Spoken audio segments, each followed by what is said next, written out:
House Republican caucus wants to do to get gas prices lower, and they because we're short on time, that they include not allowing the president to put in place some refinery restrictions. They include more domestic drilling on federal land. The domestic drilling that's happening is on private land, and a couple of other things. Let's play the what if game. The what if is, let's say I agree with all of that, all four of those things, which actually I do.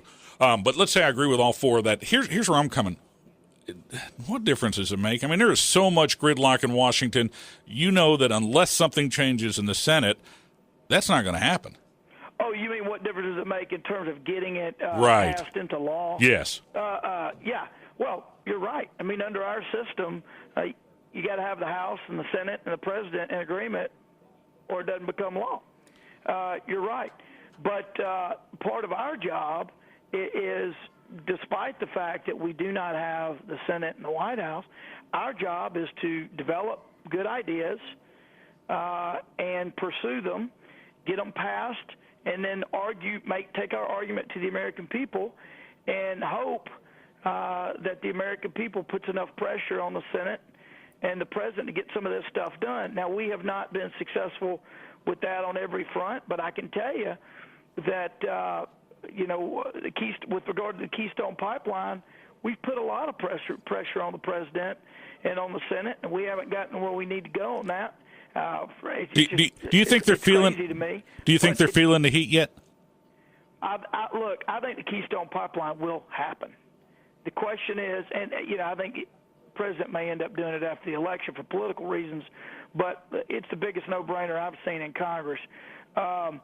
And a lot of this stuff we've been talking about for years, and there's always been a handful, like drilling in Anwar, there's always been a handful of senators who have blocked it, just not quite enough to get there.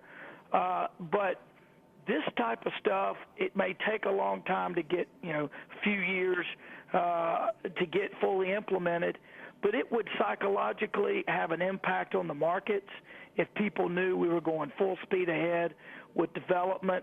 That psychology is important to markets and prices. And the crazy thing is, 10 years ago, people were going, well, we don't need to do this or that. It's going to take 10 years.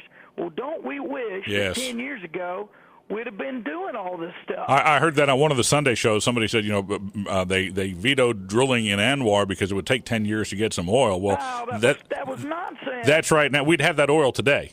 Well, and they'd be creating jobs, in the preparation process. But just because you don't have a magic button to push doesn't mean we shouldn't be doing something to address it. And, the President's own appointees have said that they won't higher gas prices.